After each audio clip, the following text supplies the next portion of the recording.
안녕하세요. 나무기술의 장현입니다. 제가 오늘 기조 강연에서 발표할 주제가 AI 파스, 성공적인 디지털 전환을 위한 활용 전략입니다. 제가 파스도 어려운데 AI를 얘기 드려야 되고 디지털 전환까지 말씀드려야 돼서 어려운 기술 얘기를 해야 될까 좀 고민이 있었습니다. 다행히 오후에 기술 강연에서 관련된 주제로 많은 세션들이 진행되는 것으로 알고 있습니다. 저는 최대한 쉽게 본 주제에 대해서 말씀드려 보도록 하겠습니다. 최근에 AI가 보편화되면서 AI 모델 개발에 대한 수요가 급증하고 있습니다. 글로벌 기업 중심으로 그런 AI를 지원하는 파스형 클라우드 플랫폼 활용이 증가하고 있습니다. 국내에서도 AI를 지원하는 이런 파스에 대한 수요가 증가하고 있는 상황입니다.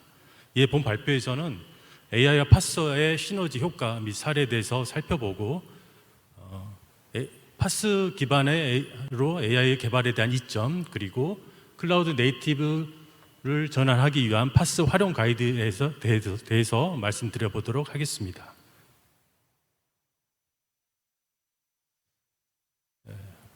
먼저 파스는 어플리케이션 개발 및 배포를 쉽게 해주는 그런 플랫폼인데요.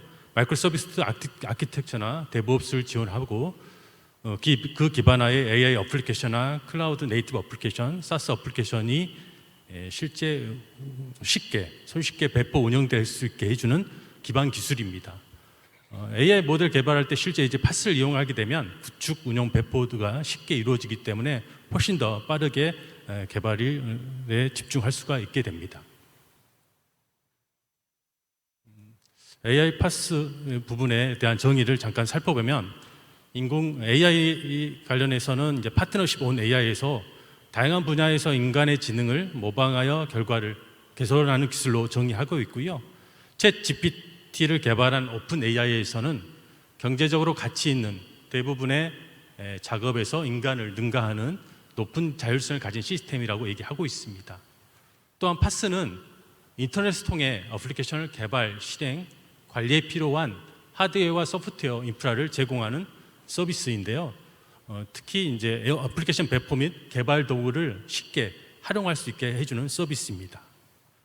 이러한 AI와 파스가 결합되어지면 반드시 시너지 효과가 발생하게 되는데요. 진짜 AI 기술은 좀 어렵습니다. 이 AI 기술, 어려운 기술을 가지고 어플리케이션을 개발하는 데 있어서는 대규모 데이터 처리와 복잡한 연산이 필요하게 됩니다.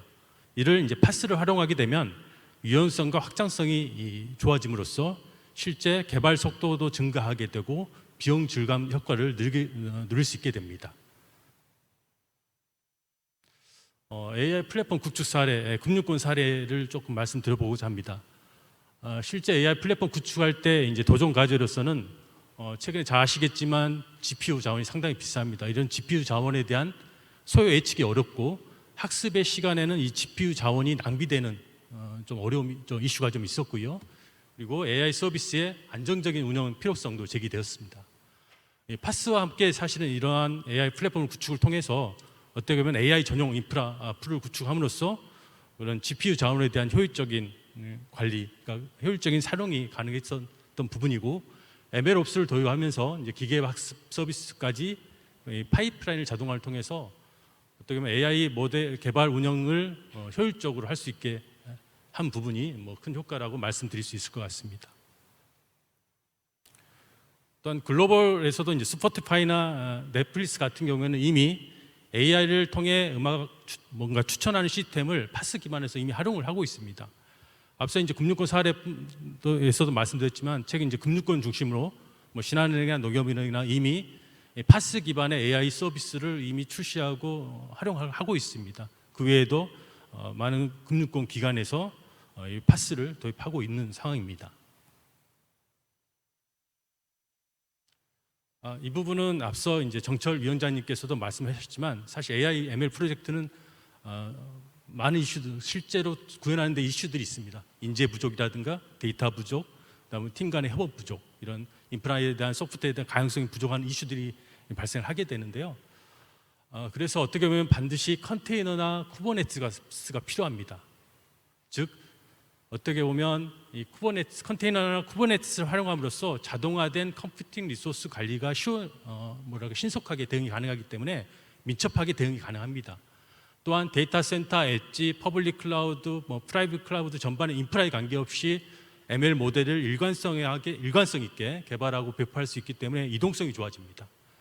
또한 필요에 따라서 AI, ML 환경을 프로비전을 할 수 있기 때문에 유연성이라든가 자동 확장 등 이런 부분들이 좋아지기 때문에 반드시 쿠버네티스가 필요하다라는 거 말씀드릴 수 있습니다. 또한 그 데브옵스뿐만 아니라 이 머신러닝과 이 데브옵스가 결합해서 MLOps를 얘기를 하고 있는데, 이 MLOps가 이 파스와 결합을 통해서 어떻게 보면 모델의 지속적인 배포와 모니터링 기능도 강화될 수 있습니다. AI 개발을 하게 되면 많은 도구들이 필요합니다. 앞서 이제 쿠버네티스는 반드시 필수적으로 이용을 해야 된다고 말씀드렸고요. 그 외에도 어플리케이션의 어플리케이션 서비스 간의 통신 트래픽을 처리하는 서비스 메시 영역을 구현하는 구현체인 이스티오라든가 로깅 모니터링을 해주는 오픈서치 같은 오픈소스 도구들도 필요하고요. 어떻게 보면 ML 파이프라인을 제공해주는 큐브플로우라든가 텐서플로우, 케이스서브, 주피터 노트북 같은 이런 AI를 쉽게 개발해 줄 수 있는 도구들이 플랫폼에서 제공을 해줘야 됩니다.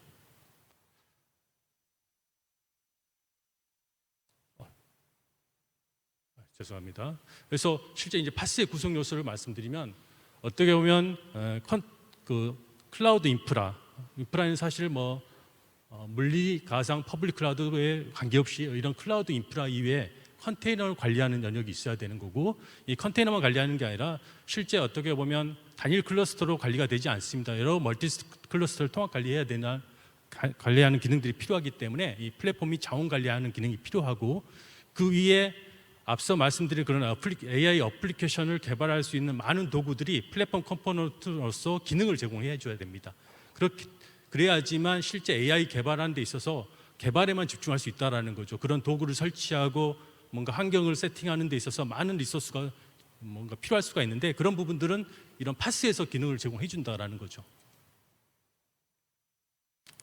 그렇다면 이런 클라우드 네이티브 전환, 또 클라우드 네이티브라는 얘기가 나오게 되는데, 어떻게 보면 기존의 인프라 전환은 IT 전환이었습니다. 기존 온프레미스에 있는 레거시 인프라를 클라우드로 리프트 앤 시프트 그대로 전환하는 방식이었습니다. 그렇기 때문에 클라우드의 장점을 최대로 활용될 수가 없었습니다. 어떻게 보면 디지털 전환을 하려면 반드시 클라우드를 활용을 해야 되고, 그 기반의 어플리케이션의 전환이 이루어져야 되는데, 그게 바로 클라우드 네이티브로 가야 된다는 의미가 되겠습니다. 즉 디지털 전환을 하려면 어플리케이션의 개발에만 집중할 수 있게 뭔가 그런 환경으로 전환이 돼야 된다는 의미가 됐고, 그렇다면 반드시 이 파스가 필요하다라는 거죠.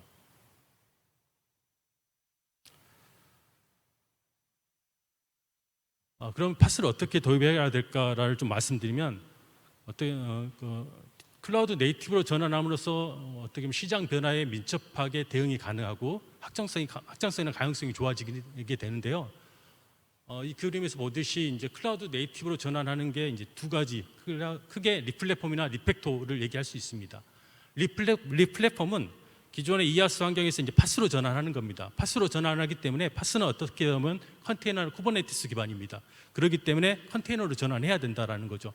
컨테이너로만 전환되더라도 클라우드의 장점이 잘 활용되어진다고 말씀드릴 수 있는데, 그러니까 소스 코드는 최소화한 형태에서 이제 기존의 이아스 플랫폼을 파스 형태로 변화하는 방식이 리플랫폼이 될 수가 있고요.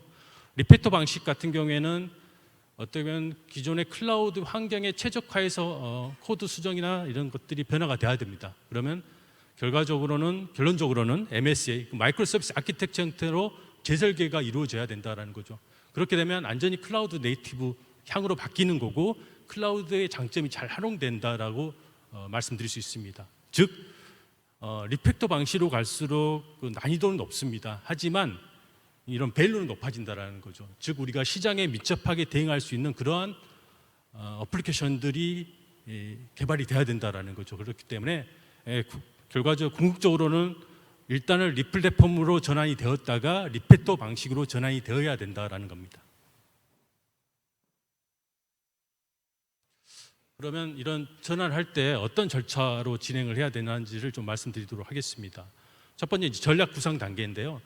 전략 구상 단계에서는 클라우드를 어떻게 구현할 것인지에 대한 전략을 먼저 수립을 해야 됩니다.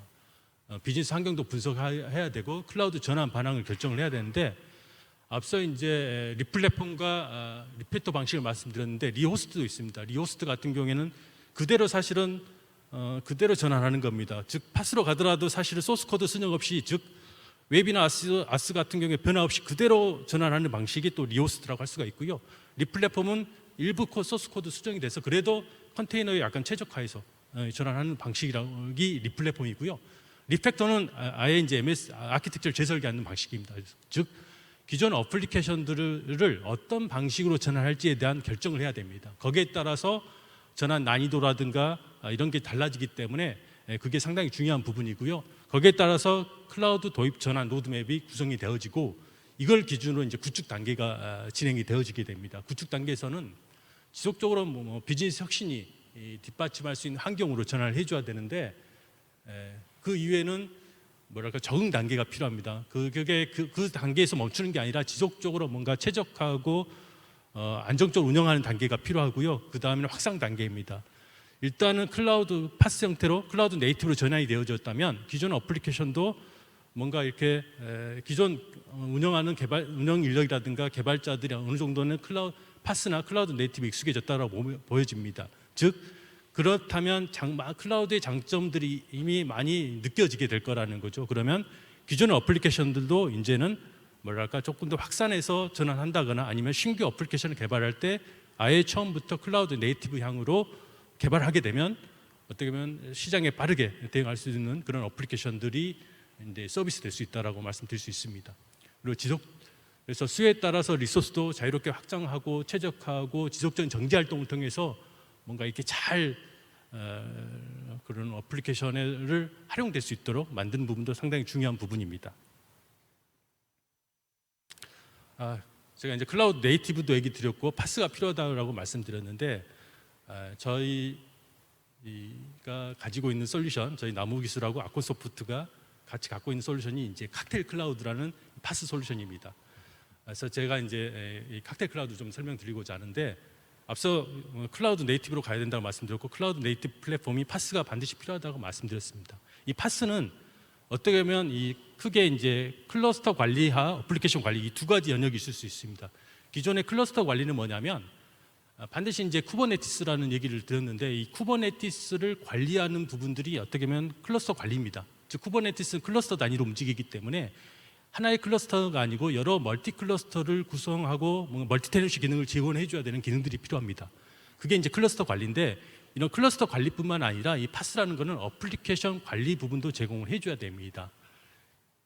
이 어플리케이션 관리는 뭐냐면 기존의 컨테이너를 이미지 빌드하고 컨테이너나 어플리케이션을 배포하는 CI/CD 기능이라든가 실제 그 모니터링하고 관찰할 수 있는 기능들을 당연히 제공해 줘야 됩니다. 즉 저희 칵테일 클라우드는 어떻게 보면 클라우드 네이티브 컴퓨팅을 위한 개발 운영 플랫폼이라고 얘기할 수 있습니다. 지금 좌측에 보시다시피 이 데이터 센터 클라우드 쿠버네티스 클러스터라고 표현이 되어져 있는데요. 어떻게 보면 이 쿠버네티스를 가는 이유가 뭐랄까 인프라에 종속되지 않습니다. 즉 퍼블릭 클라우드에 있는 서비스형 클러스터가 있습니다. EKS나 AKS, GK가 있고 혹은 온프레미스에 직접 쿠버네티스 클러스터를 구성할 수도 있고요. 혹은 VM 인프라를 받아서 쿠버네티스 클러스터를 구성할 수 있습니다. 이런 어떤 인프라에 관계없이 이 쿠버네티스 클러스터로 구성된 것들을 통합 관리하는 기능을 제공해 줘야 되고 저희 칵테일 클라우드에서는 당연히 이런 멀티 클러스터 관리, 멀티 테넌시 보안, 통합 모니터링 기능을 제공하고 있습니다. 즉 뭔가 이게 어플리케이션이 단일 클러스터로 구성되지 않는다고 말씀드렸는데 이 멀티 클러스터나 멀티 테넌시가 중요한 부분이 뭐냐면 어떤 면은 개발 운영 검증 이런 형태로 분리될 수 있지만 아니면 실제 서비스 용도 역할별로 이렇게 클러스터가 분리돼서 구성될 수 있습니다. 그래서 그런 분리된 구성된 클러스터를 단일 컨트롤 플레인에서 제어할 수 있다는 부분이 상당히 큰 베니핏이 될 수 있을 것 같습니다. 즉 내가 하나의 각각의 클러스터마다 접속해서 이렇게 보기보다는 예를 들어서 AWS EKS의 클러스터가 하나 만들어져 있고 애저에 AKS의 클러스터가 만들어져 있는 경우 각각의 콘솔에 가서 클러스터를 모니터링하고 관리해야 된다는 이슈가 있을 수 있습니다. 근데 저희 칵테일 클라우드에서는 그런 멀티 벤더 혹은 온프레미스에 구축되어 있는 클러스터 즉 하이브리드 형태도 다 통합 관리할 수 있는 기능을 제공을 하고 있습니다. 또한 앞서 이제 어플리케이션에 대한 부분도 중요하다고 말씀드렸는데 저희 같은 경우에는 워크스페이스라는 개념을 둬서 실제 어플리케이션을 빌드, 운영, 배포할 수 있는 격리된 논리적인 공간을 제공해주고 있습니다. 그걸 저희는 워크스페이스라고 얘기를 하고 있고요. 이 워크스페이스 할당받으면 그 할당받은 워크스페이스 안에서 내가 자유롭게 데브옵스 환경, 그 CI/CD 환경 구성할 수 있고 마이크로 서비스화된 어플리케이션들을 만들 수도 있고 실제 AI 어플리케이션들을 운영할 수가 있습니다. 그래서 아래 이런 그 화면 캡처된 부분인데요. 클러스터 모니터링, 어플리케이션 빌드 배포, 어플리케이션 카탈로그, 그다음에 어플리케이션 구성 조회 등에 대한 이런 화면들을 확인할 수 있습니다. 특히나 저희가 조금 말씀드리고 싶은 것들이 저희 칵테일 클라우드가 2017년도에 국내에서 가장 먼저 쿠버네티스 기반의 파스 플랫폼으로 출시가 됐습니다. 저희가 이제 사실은 최초이긴 하지만 어떻든가 글로벌하고 또 경쟁을 하고 있는 국산 파스 제품이라고 조금 저희는 자랑스럽게 생각하고 있는데요. 저희가 2017년도는 상당히 너무나 좀 빠른 시기에 저희가 쿠버네티스 컨테이너 가지고 얘기를 했었습니다. 그렇기 때문에 저희 고객분들한테 컨테이너 얘기를 할 때 좀 어려움이 좀 있었고 그때 쿠버네티스 얘기하고 MS 얘기하게 되면 사실 좀 많이 알아듣지는 못했습니다. 하지만 최근 2, 3년 전부터 어떻게 보면 어느 정도는 고객에 대한 이해도도 있고 국유권 중심으로 이제 파스를 많이 도입하는 상황이고 특히나 정부에서도 클라우드 네이티브 전환에 대해서 많이 얘기를 하고 있습니다. 그렇기 때문에 이미 어느 정도는 이제 파스에 대해서 알고 있습니다. 그리고 파스에 대해 알고 있고 파스가 점차적으로 또 발전하고 있습니다. 저희 칵테일 클라우드도 점차적으로 시장의 니즈에 받아서 지속적으로 발전하고 있는데요. 앞에 밖에 보시면 이제 부스도 있고 저희가 전시되어져 있을 것 같은데 저희가 어떻게 보면 저희 콘솔 화면에서 직접 AWS EKS를 프로비저닝하는 이런 클러스터를 직접 만드는 생성하는 기능까지도 저희가 가지고 있고요.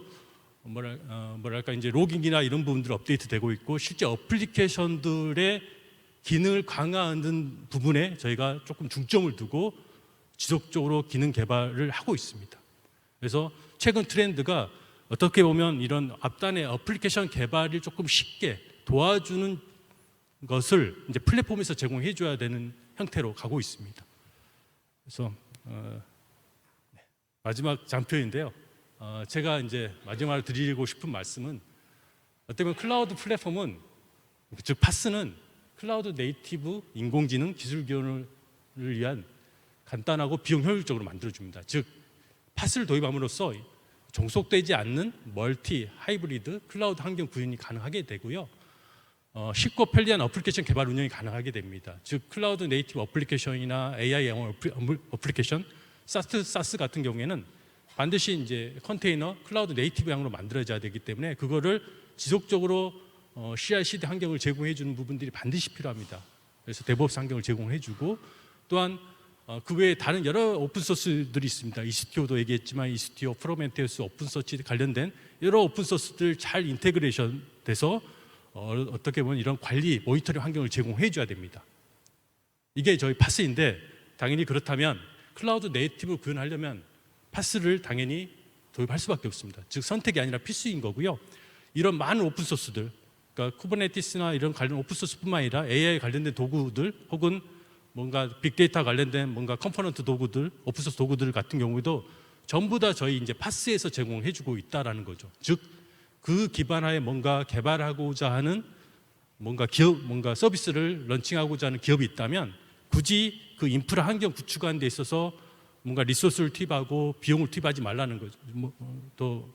고생하지 말라는 거죠. 즉 이런 상용 파스에서 그러한 기능들이 계속해서 발전해가면서 최신 트렌드에 맞춰서 기능을 제공하고 있기 때문에 파스를 활용하게 되면 실제 경쟁력을 가져갈 수 있는 어플리케이션 개발에만 집중할 수 있다는 얘기입니다. 그래서 반드시 파스를 도입해야 됩니다. 네, 감사합니다.